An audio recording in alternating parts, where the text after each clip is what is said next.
सभी को जय जिनेन्द्र। परम पूज्य आचार्य भगवंत शिवकोटि महाराज द्वारा विरचित मृत्यु पर लिखा गया सबसे प्राचीन ग्रंथ जिसमें संलेखना का वर्णन है, ऐसा परम पूजनीय परम आराध्य श्री भगवती आराधना ग्रंथादिराज का स्वाध्याय भव्योदय चैनल के ऊपर निरंतर चल रहा है। निरंतर जैनागम की गतिविधि से जुड़ने, जैनागम के शास्त्रों का विवेचन एवं जैन धर्म के बारे में जानने के लिए भव्योदय चैनल को सब्सक्राइब करें, लाइक करें, शेयर करें। आइए प्रारंभ करते हैं। मंगलम भगवान वीरो मंगलम गौतमो गणी मंगलम कुंद कुंदाद्यो जैन धर्मोस्तु मंगलम सर्वमंगल मांगल्यम सर्वकल्याणिकारिकं प्रधानं सर्वधर्माणां जैनं जयतु शासनं जैनं जयतु शासनं जयनं जयतु सिद्धे जयप्रसिद्धे चौविहाराणा फलं पत्ते वंदिता अरहन्ते बुच्छमाराहणाकमसो। जय बोलो देवादिदेव 1080 आदिनाथ भगवान की जय। बोलो देवादिदेव 1080 महावीर भगवान की। आचार्य भगवंत शिवकोटि मुनि महाराज की। परम पूज्य संत श्रोमणी आचार्य गुरुदेव विद्यासागर जी महाराज की। परम पूज्य मुनि पुंगव सुधा सागर जी महाराज, भगवती आराधना ग्रंथादिराज की। कल हम लोग वसट्ट मरण की चर्चा कर रहे थे। 17 मरण में से एक मरण होता है वसट्ट मरण, और वसट्ट मरण में हमने जाना था आर्त और रौद्र ध्यान पूर्वक जो मरण होता है, अर्थात जो व्यक्ति आर्त ध्यान और रौद्र ध्यान करता है उसका जो मरण होवे वो कौन सा कहलाता है, वसट्ट मरण। और जाना था इसके इंद्रिय वसट्ट मरण, वेदना वसट्ट मरण, कसाय वसट्ट मरण, नो कसाय वसट्ट मरण, ये इसके भेद थे। इनके बारे में हमने जाना था। हमने जाना था कि कोई भी व्यक्ति हो वो क्रोध के वश इतना क्रोध में आ जाए या घमंड में इतना आ जाए, मायाचारी करे, छल कपट करे, उसके वशीभूत होकर के उसका जो मरण होता है वो कसाय के द्वारा वसट्ट मरण है। और जो इंद्रिय के भोगों में लिप्त होकर के मरण होता है वो इंद्रिय वशात वसट्ट मरण है। अब इंद्रिय के भोगों में कैसे, एक उदाहरण हमने आपको दिया था कि एक भौरे नाम का जीव होता है और वो कमल की पंखुड़ी का रस स्वादन करने के लिए जाता है और सोचता है कि मुझे तो बहुत अच्छी क्या लग रही है, इसकी स्वाद सुगंध आ रही है, उसके पराग को वो पीता है। तो वो इंद्रिय के विषयों में आसक्त होकर के अपने प्राण गवा देता है। क्या कर देता है, इंद्रिय के विषय में आसक्त होकर के अपने प्राणों को गवा देता है। बस, तो यही क्या कहलाता है, वसट्ट मरण कहलाता है। कोई व्यक्ति क्रोध के आवेग में इतना आ जाता है, इतना क्रोध के आवेग में आ जाता है कि दूसरों का भी विनाश कर देता है और स्वयं का भी विनाश कर लेता है। घमंड के उसमें इतना आवेग में आ जाता है, इतना मायाचारी, लोभ लालच में प्राण गंवा देते हैं लोग। लोभ लालच के कारण से भी किसी के प्राणों का हरण हो जाए तो समझ लेना वो कौन सा मरण है, कसाय वसट्ट मरण है। कसाय के वशीभूत होकर के मरण हुआ है।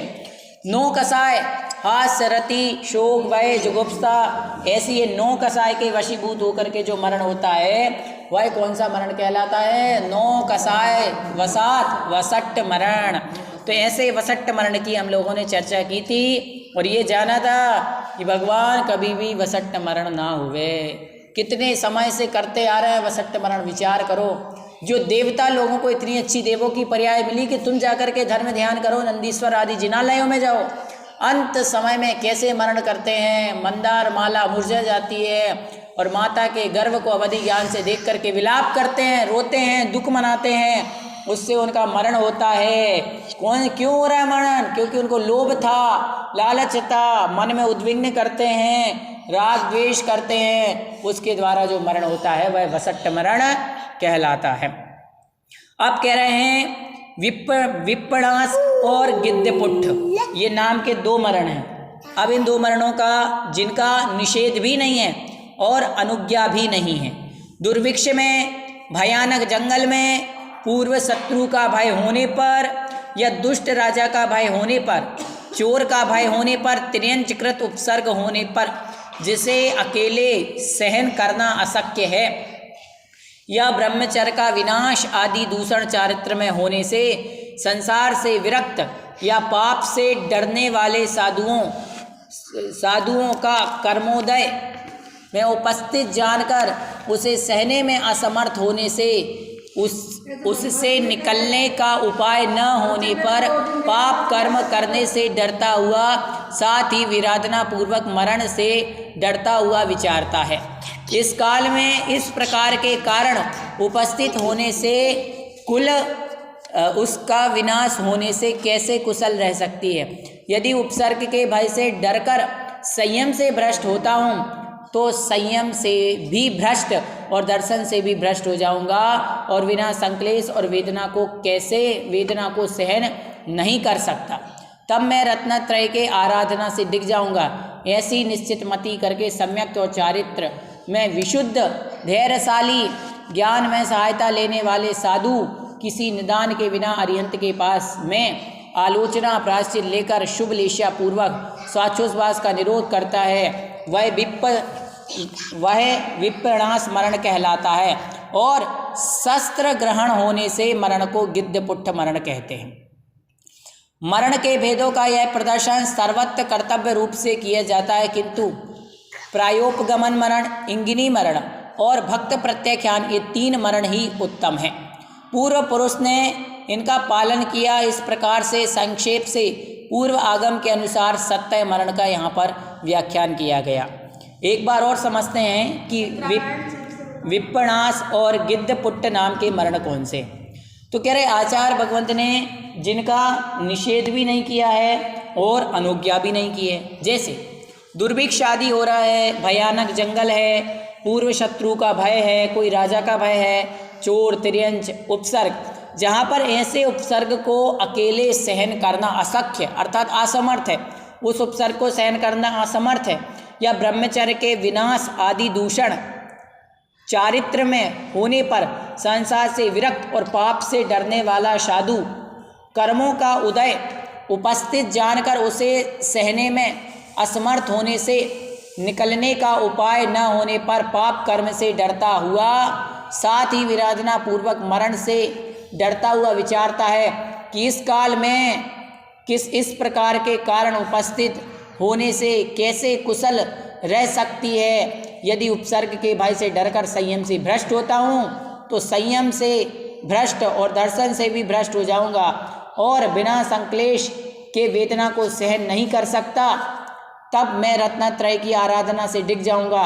ऐसा निश्चित मति करके सम्यक और चारित्र में विशुद्ध, धैर्यशाली, ज्ञान से सहायता लेने वाला वह साधु किसी निदान के बिना अरिहंत के पास जाकर अरिहंत के पास में आलोचना प्रायश्चित लेकर शुभ लेशा पूर्वक स्वाच्छोस्वास का निरोध करता है, वह विप्रणाश मरण है।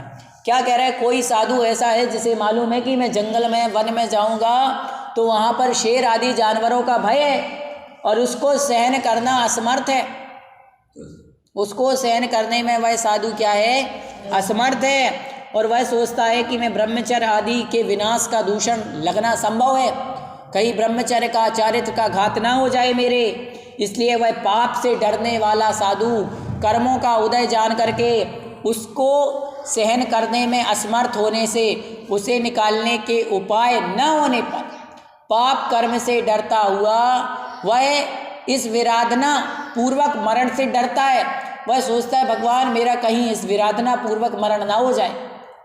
वह बार बार मन में चिंतन करता है और वह सोचता है कि यदि मैं चारित्र से भ्रष्ट हो गया तो दर्शन से भी भ्रष्ट हो जाऊंगा। सम्यक दर्शन, सम्यक ज्ञान, सम्यक चारित्र मेरा भ्रष्ट हो गया तो मैं क्या करूंगा, और यदि वेदना को सहन करता हूं तो संक्लेश तो आएगा और संक्लेश के साथ मरण करूंगा तो कहीं दुर्गति ना हो जाए। इसलिए वह अरिहंत के पास जाता है, अरिहंत भगवान की शरण में जाकर के और प्रायश्चित लेकर के शुभ उपयोग पूर्वक स्वाच्छोस्वास का निरोध करता है, अर्थात शुभ लेशा पूर्वक शुभ लेस्या से, जो 3 शुभ लेस्या कही हैं, पीत पद्म शुक्ल, तो शुभ लेस्या पूर्वक अपने पापों की आलोचना करके मरण करता है, वह कहलाता है विप्पणास मरण। कौन सा मरण? विप्पणास मरण कहलाता है। और शस्त्र ग्रहण होने के भेद से मरण को गिद्धपुट्ट मरण कहते हैं। मान लो किसी ने शस्त्र आदि ग्रहण कर लिया तो वह गिद्धपुट्ट मरण कहलाएगा। इसके बाद आचार्य भगवंत कहते हैं कि मरण के भेदों का प्रदर्शन सर्वत्र कर्तव्य रूप से किया, किंतु प्रायोपगमन, इंगिनी मरण, भक्त प्रत्याख्यान, ये 3 ही मरण उत्तम है। पूर्व पुरुषों ने इनका पालन किया है। इस प्रकार संक्षेप से पूर्व आगम के अनुसार 17 मरण का व्याख्यान किया। इन 17 मरणों में से 5 मरणों को संक्षेप से कहूँगा, ऐसी ऊपर प्रतिज्ञा की थी।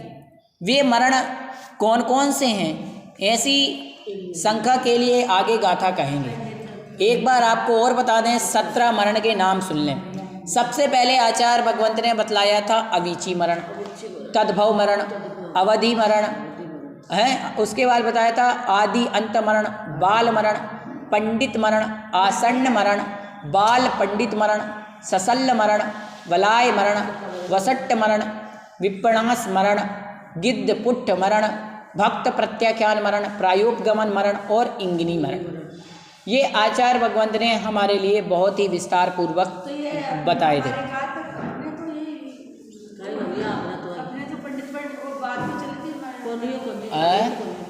अभी पूरे 17 मरण की चर्चा आचार्य भगवंत ने बताई। मरण के पहले कैसे कोई संसार से जा सकता है? बिना मरण के संसार से कोई नहीं जा सकता। सबको जो आया है तो मरना पड़ेगा। और अच्छे काम करोगे तो अच्छा मरण होगा, बुरे काम करोगे तो बुरा मरण होगा। मरण क्यों पढ़ रहे हम लोग? इसलिए पढ़ रहे कि भगवान मरण तो होना ही है, आज नहीं तो कल और कल नहीं तो परसों सबको जाना ही है। जाना कि नहीं जाना? सबको जाना है। मरण तो सबको होना ही है। इसलिए क्यों ना हम अच्छे कर्म करके मरें, क्यों ना अच्छा मरण करके मरें, कोई बुरे कर्म से ना मरे, क्योंकि खोटे काम करेंगे तो खोटा मरण होगा। मरण का मतलब जिस समय आपका मरण हो रहा है आपके परिणाम कैसे हैं। आचार्य भगवंत ने बताया था पल पल हमारी आयु घट रही, प्रति समय क्षण क्षण जो आयु घट रही है वह अवीची मरण है। आपकी आयु, हम सोचते हैं कि आज तो हम 50 साल के हो गए, आप बर्थडे मनाते हो, भैया जीवन के 50 साल कम हो गए। ये अवीची नाम का मरण आचार्य भगवंत ने बताया था। फिर तद्भव मरण बतलाया था। तद्भव मरण में हमने जाना था कि पूर्व अनंत भवों में कितने भव हम मर चुके हैं। पूर्व भव जो मरे, क्या मालूम कौन सा मरे, त्रियंच मरे, गाय थे, पशु थे, बैल थे, क्या थे बताओ। तो ऐसे कितने मरण आप और हम कर चुके हैं, कर चुके कि नहीं कर चुके, वो तद्भव मरण आचार्य भगवंत ने बतलाया था। हाँ, तद्भव मरण, ऐसे कितने भवों से अनादिकाल से हम ये तद्भव नाम का मरण करते आ रहे हैं। तद्भव मरण के बाद आचार्य भगवंत ने अवधि मरण कि वर्तमान में जैसा मरण प्राप्त करता है वैसा ही मरण होगा, वह अवधि मरण, अर्थात जो मरण अभी इस भाव में हुआ अगले भाव में वही हो गए, वैसा वह अवधि मरण कहलाता है। फिर आचार्य भगवंत ने हमारे लिए बाल मरण बतलाया। हाँ, फिर उसके बाद आद्यंतर मरण भी बतलाया था, जिसे कहा आदि अंत मरण। क्या कहा? आदि अंत मरण। आदि अंत मरण के बारे में आचार्य भगवंत ने बताया था कि वर्तमान मरण से यदि भावी मरण असमान होता है तो वह आद्यंतर मरण है। जैसे अवधि मरण में नहीं कहा कि इस भाव में जो मरण हुआ वैसा अगले भाव में हो तो वो अवधि मरण, यदि वैसा अगले भाव में ना हो, असमान मरण हो तो वो आद्यंतर मरण। आदि में कुछ था, अंत में कोई और मरण हुआ तो वो आद्यंतर मरण। फिर कहा बाल मरण। कौन सा मरण? बाल मरण। बाल के मरण को बाल मरण कहा था। अब वह आचार्य भगवंत ने बताया था अव्यक्त बाल, व्यवहार बाल, ज्ञान बाल, दर्शन बाल, चारित्र बाल। एक तो जो किस में बाल है, दर्शन में बाल है, एक तो जो ज्ञान में बाल है, जिसको दर्शन कुछ है ही नहीं, दर्शन में अभी जीरो है, मिथ्या दर्शन, मिथ्या ज्ञान, मिथ्या चारित्र, इनके साथ जो मरण करता है वह कौन सा मरण कहलाता है? बाल मरण। बाल मरण के 5 वेद, व्यक्त, अव्यक्त, व्यवहार, दर्शन, ज्ञान और चारित्र। तो दर्शन, ज्ञान और चारित्र तो जानते ही हैं। फिर आचार्य भगवंत ने बतलाया था हमारे लिए अव्यक्त बाल मरण की। हाँ, 17 में तो बाल मरण आया, बाल मरण के भेद हो गए, बाल मरण के भेद हो गए का अव्यक्त छोटे बच्चे को कहते हैं, जो धर्म अर्थ काम को नहीं जानता और उसका शरीर इस आचरण में समर्थ नहीं है, वो अव्यक्त बाल मरण है। उसके बाद बताया था जो लोक, वेद और समय संबंधी व्यवहार को नहीं जानता, सब ज्ञान में वो शिशु है, वह क्या कहलाता है? व्यवहार बाल मरण। तो ये 5 वेद आचार्य भगवंत ने बाल मरण के बतलाए थे। बाल मरण की चर्चा की आचार्य भगवंत ने, तो इस प्रकार से हमने ये 5 मरण हुए। बाल मरण के बाद आचार्य भगवंत ने पंडित मरण, और पंडित मरण में कहा था व्यवहार पंडित, सम्यक पंडित, ज्ञान पंडित और चारित्र पंडित।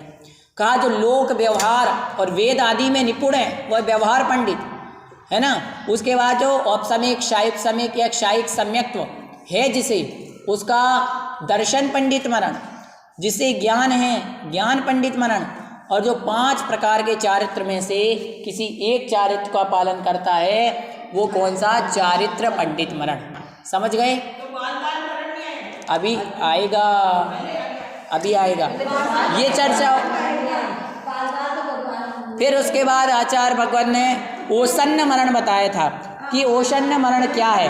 निर्वाण मार्ग का प्रस्थान करने वाले संयमियों के संग से जो हीन हो गया, जिसे निकाल दिया, वो ओषण्य मरण कहलाता है। कि जो साधु संग में चर्या का पालन करने वाले हैं लेकिन चर्या में हीन आदि कोई कारण हो गया, जिसे संग से निकाल दिया, और संग से निकाले जाने के बाद यदि उसका मरण हो जाता है तो ओषण्य मरण कहलाएगा। ओषण्य मरण आचार्य भगवंत ने बतलाया था, है ना। तो ऐसे करके हमारे कितने नंबर का मरण हो गया? 7 नंबर का। फिर बताया था आचार्य भगवंत ने बाल पंडित मरण। कह रहे सम्यक दृष्टि संयता संयत के मरण को बाल पंडित मरण कहा था। जो पंचम गुण स्थानवर्ती सम्यक दृष्टि है उसके लिए बाल पंडित मरण आचार्य भगवंत ने बतलाया था।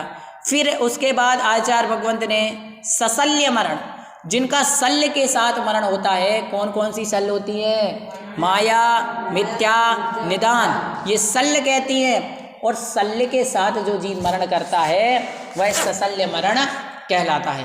फिर पढ़ा था बलाय मरण। फिर हमने सबसे अच्छा बलाय मरण पढ़ा था, जिसकी चर्चा हमने परसों की क्लास में की थी।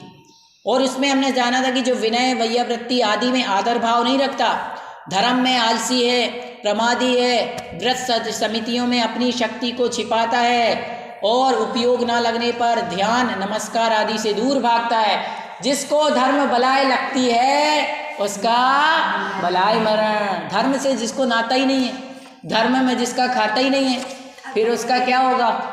उसको धर्म में खाता ही नहीं खोला अभी उसने, उसको तो पूजा, स्वाध्याय, संयम, पाठ, किसी को कहा भैया पूजा कर लो तो घास ही काट देता है। बलाय लगती है धर्म करना, वो कौन सा मरण हो गया? बलाय मरण। फिर वसट्ट मरण हमने कल जाना ही था। आर्त और रौद्र ध्यान पूर्वक जिसका मरण होता है वह वसट्ट नाम का मरण है। 12 हो गए। विप्पणास मरण हमने जान लिया कि कोई साधु जंगल आदि में है और भय तो रहता ही है जानवरों का, शत्रुओं का, किन्हीं का। अब उनको भय लगता है कि भाई कहीं मेरा वेदना को मैं सहन करूंगा तो संक्लेश आ गया, और संक्लेश के साथ मरण हो गया तो दुर्गति में चला जाऊंगा। और यदि मैं इससे च्युत हो गया तो चारित्र मैंने भ्रष्ट कर दिया, दर्शन मैंने भ्रष्ट कर दिया, तो भी अच्छा नहीं होगा। तो अरिहंत के पास जाकर के प्रायश्चित करते हैं, आलोचना पढ़ते हैं, और शुभलेष्या पूर्वक जो मरण करते हैं वो विप्पणास मरण है। फिर आचार्य भगवंत ने विप्पणास मरण हमारे लिए बताया था। और उसके बाद आचार्य भगवंत ने गिद्धपुट्ट मरण बताया, है ना। वेदना, हाँ, वसट्ट मरण हो गया। उसके बाद गिद्धपुट्ट मरण। गिद्धपुट्ट मरण में आचार्य भगवंत ने हमारे लिए बताया था कि शस्त्र ग्रहण होने वाले मरण को हमारे लिए गिद्धपुट्ट मरण कहा था। और प्रायोपगमन, इंगिनी मरण और भक्त प्रत्याख्यान, ये 3 मरण उत्तम हैं। पूर्व पुरुषों ने इनका पालन किया, ऐसा हमारे लिए जानना चाहिए। अब जो 5 प्रकार के मुख्य मरण हैं, कौन कौन से 5 प्रकार के मुख्य मरण जो आचार्य भगवंत ने कहा था ना 5 मुख्य मरण बताएंगे, अब उनकी चर्चा करते हैं। पंडित पंडित मरणं पंडितयं बालपंडितं चेवा बालमरणं च उत्थं पंचमयं बालबालं च। कह रहे पंडित पंडित मरण, पंडित मरण, बाल पंडित मरण, चौथा बाल मरण और पांचवा बाल बाल मरण। ये 5 मरणों की, ये 17 मरण तो आचार्य भगवंत ने बतला दिए, 17 प्रकार के मरण तो बतला दिए, लेकिन ये जो 5 मरण आचार्य भगवंत ने मुख्य कहे हैं, पंडित पंडित मरण, पंडित मरण, बाल पंडित मरण, बाल मरण और बाल बाल मरण। शंकाकार, यदि भव पर्याय के विनाश को मरण कहते हैं तो उनमें भेद कैसा? कह रहे यदि पर्याय क्षय हो रही है और उसके विनाश को मरण कहते हैं तो फिर भेद क्यों कर रहे हो आप कि इसका ये मरण और इसका ये मरण? भाव पर्याय तो अनेक हैं, उनका विनाश मरण है, तब मरण के भेद उतने क्यों नहीं? फिर तो पर्याय तो अनेक हैं, उतने भेद करो। अतः मनुष्य में मरण के 5 प्रकार ठीक नहीं। एक जीव की भी भव पर्याय अनंत होती है, तब नाना जीवों की अपेक्षा से 5 भेद कैसे संभव हैं? यदि कहोगे कि प्राणों से वियोग मरण है तो सामान्य से एक ही प्रकार का है। प्राण भेद की अपेक्षा लेना हो तो 10 भेद हो सकते हैं, क्योंकि प्राणों के 10 भेद कहे हैं। यदि उदय प्राप्त कर्म पुद्गलों के गलने का नाम मरण है तो कर्म पुद्गलों का गलन तो प्रति समय हो रहा है, अतः 5 भेद नहीं बनते। समाधान, गुण भेद की अपेक्षा जीवों के 5 भेद करके उनके संबंध से मरण के 5 भेद कहे। गुण भेद, अन्य व्याख्याकार पंडित पंडित मरण आदि 5 मरणों को प्रशस्ततर, ईषद प्रशस्त, अविशिष्ट और अविशिष्टतर ऐसा कहा।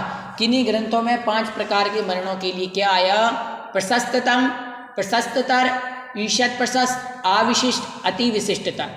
हम उनसे पूछते हैं कि पंडित शब्द का प्रशस्त अर्थ में प्रयोग कहाँ देखा जिससे आप ऐसी व्याख्या कर रहे हैं तथा व्याख्यान अन्य आगम के अनुकूल नहीं। आगम में कहा है व्यवहार से, सम्यक से, ज्ञान से, चारित्र से पंडित के मरण को पंडित मरण कहते हैं, अतः 4 भेद। इस प्रकार पंडित मरण के 4 भेद कहे। उनके मध्य में जिनका पांडित्य, ज्ञान, दर्शन और चारित्र में अतिशयशाली है उसे पंडित पंडित मरण कहते हैं।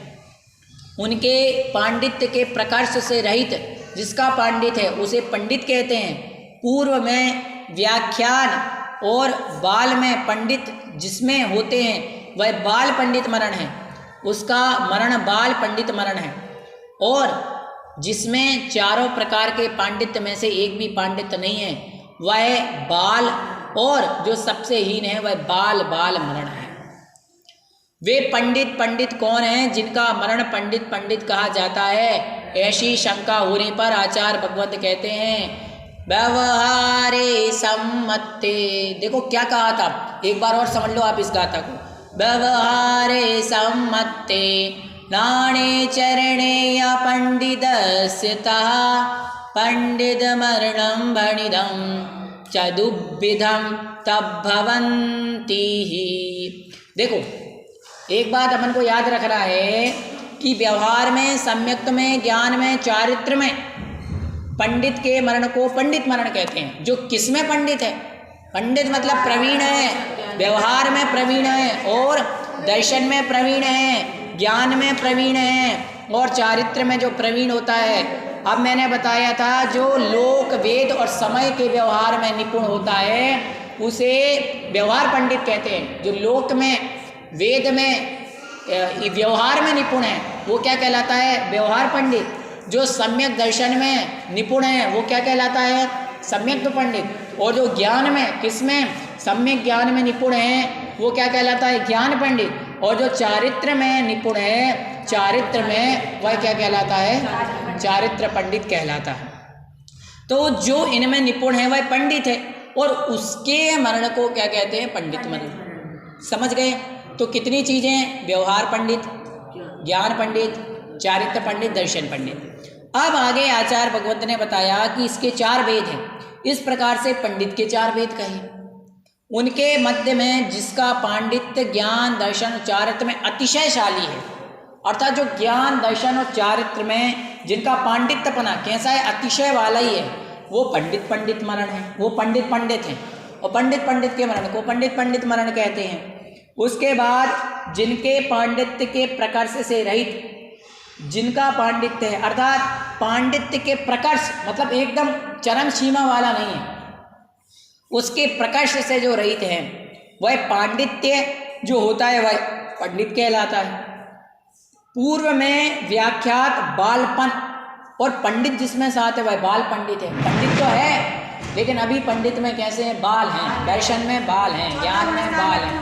हाँ, तो वह क्या कहलाता है, बाल पंडित। और उसका जो मरण होगा वह बाल पंडित मरण होगा, जिसमें चारों प्रकार के पांडित्य में से एक भी नहीं है। अब 4 प्रकार के कौन कौन से हो गए, जिसके पास व्यवहार नहीं है, जिसके पास न तो ज्ञान है, न दर्शन है, न चारित्र है, वो क्या कहलाता है, बाल। वह बाल है। अब बाल मरण हो गया उसके पास, क्योंकि कोई भी पांडित्य है ही नहीं। फिर अब आचार्य भगवंत अगली गाथा में बतलाते हैं, पंडित मरणे क्षीण कसाया मरंति केवलिनो विरदा जीवा मरंति तदीयेन मरणेन। कह रहे हैं कि पंडित मरण से, अब पंडित मरण किसका होता है वह बता रहे हैं। क्षीण कसाय और अयोग केवली मरते हैं। क्षीण कसाय कौन सा गुण स्थान, जल्दी बताओ। क्षीण कसाय 12वां और अयोग केवली 14वां। अयोग केवली दिया इसमें। उसके बाद विरत जीव तीसरे मरण में मरते हैं। पंडित मरण मरते हैं या पंडित मरण विशेष मरण को मरते हैं। इस सामान्य मरण के कर्म रूप से कहा, जैसे बैल के समान पुष्ट को सामान्य पुष्ट शब्द से कहा, जो कशंती अर्थात आत्मा का घात करती है उसे कषाय कहते हैं।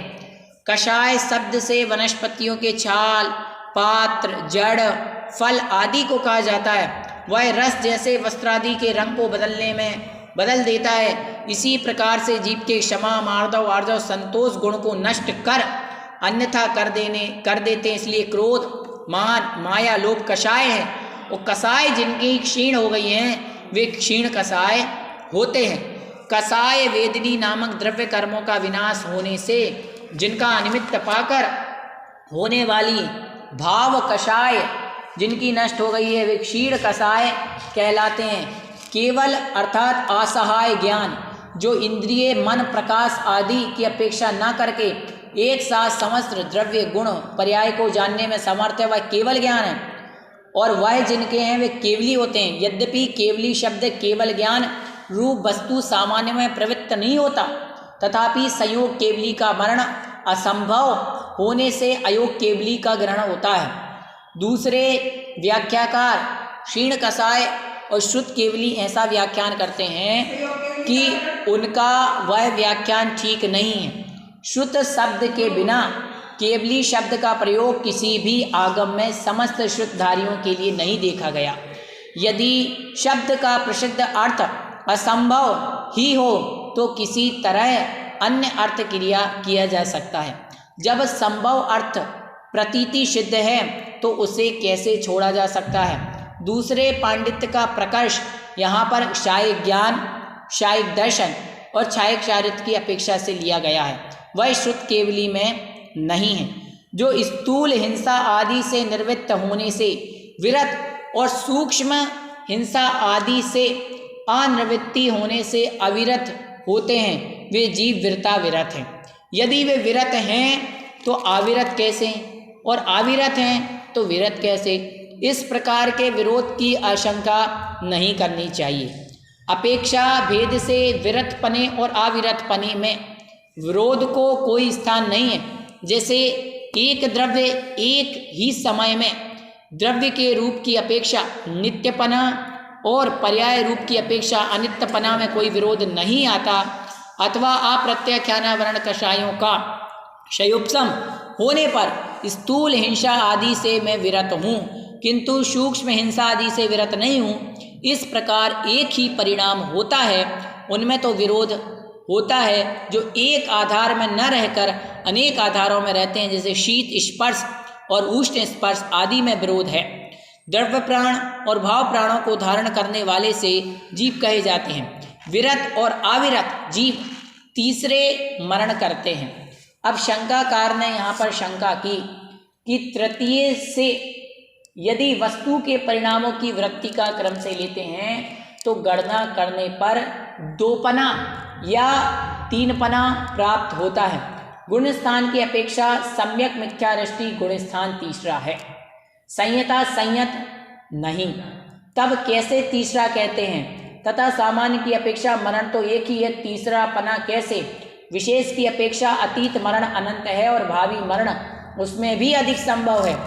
सूत्र में जिस क्रम से मरणों का निर्देश किया गया है उसकी अपेक्षा तीसरा लेना चाहिए। वीरता विरत परिणाम विशेष का निर्देश करने से ही जीव द्रव्य का ज्ञान होता है। तब गाथा पद का जीवा पद व्यर्थ है, जीवा पद व्यर्थ नहीं है। यह मतांतर की निवृत्ति के लिए है। सांख्य मत वाले मरण को प्रकृति का धर्म मानते हैं, क्योंकि उनके मत में पुरुष सर्वथा अनित्य है, किंतु ऐसा नहीं है। आत्मा उत्पाद व्यय और द्रव्यात्मक है। शंका पंडित मरण के अनंतर पंडित मरण आता है, उसे छोड़कर तीसरे मरण का स्वामी क्यों कहा? क्रम का उल्लंघन करने का प्रयोजन क्या है? आचार्य भगवंत ने बतलाया कि उत्कृष्ट और जघन्य पंडित्व के मध्य में रहने वाला पंडितत्व है। यह कहने के लिए दोनों अवधियों को बतलाया। अथवा पंडित मरण के संबंध में बहुत कहना है, इसलिए उसमें अलग रखकर थोड़ा कथन होने पर बाल पंडित मरण को पहले कि जिनकी कषाएं क्षीण हो गई हैं वे क्षीण कसाई हैं। कषाएं कम नहीं हुई, कषाएं क्षीण ही हो गई हैं, कषाएं क्षय को ही प्राप्त हो गई हैं, है ना। जिनकी क्या कह रहे आचार्य भगवंत ने? कषाय वेदिनी नामक द्रव्य कर्मों का विनाश होने का निमित्त पाकर के जिनकी भाव कषाय भी नष्ट हो गई, वे क्षीण कषाय। और जिन्होंने समस्त द्रव्य और उनकी पर्यायों को जान लिया वह केवल ज्ञान है। यद्यपि वे केवली होते हैं, केवली शब्द केवल ज्ञान का ही वाचक नहीं है, तथापि सयोग केवली का मरण असंभव है, इसलिए अयोग केवली का ग्रहण आचार्य भगवंत ने यहाँ पर किया गया है। सिंपल सी बात। फिर इन्होंने बताया वीरता विरत। अब वीरता विरत कौन है? तीसरा कि विरत में कुछ तो विरत रूप परिणाम है और कुछ अविरत रूप परिणाम है। फिर आचार्य भगवंत ने कहा था कि पंडित मरण के अनंतर पंडित मरण आता है, उसे छोड़कर तीसरे मरण का क्रम क्यों कहा? उसके लिए आचार्य भगवंत ने बतला दिया था कि उत्कृष्ट और जघन्य पंडित के मध्य में रहने वाला पंडित्व, यह कहने के लिए दोनों अवधियों को बतलाया गया। पंडित मरण के संबंध में बहुत कुछ कहना, उसे अलग रखकर थोड़ा कथन होने से बाल पंडित मरण को कहना है। तो आज की कक्षा में इतना बताया, कल और हम इनको विशेष तरीके से पढ़ेंगे। और एक बार जिनवाणी स्तुति। शास्त्र पठन में मेरे द्वारा यदि जो कहीं प्रमाद से कुछ अर्थ वाक्य पद मात्रा छूट गई, सरस्वती मेरी उस त्रुटि को कृपया क्षमा करें और मुझे कैवल्य धाम में महाविलंब धरें। जय बोलिए आचार्य भगवंत शिव कोटि मुनि महाराज की जय।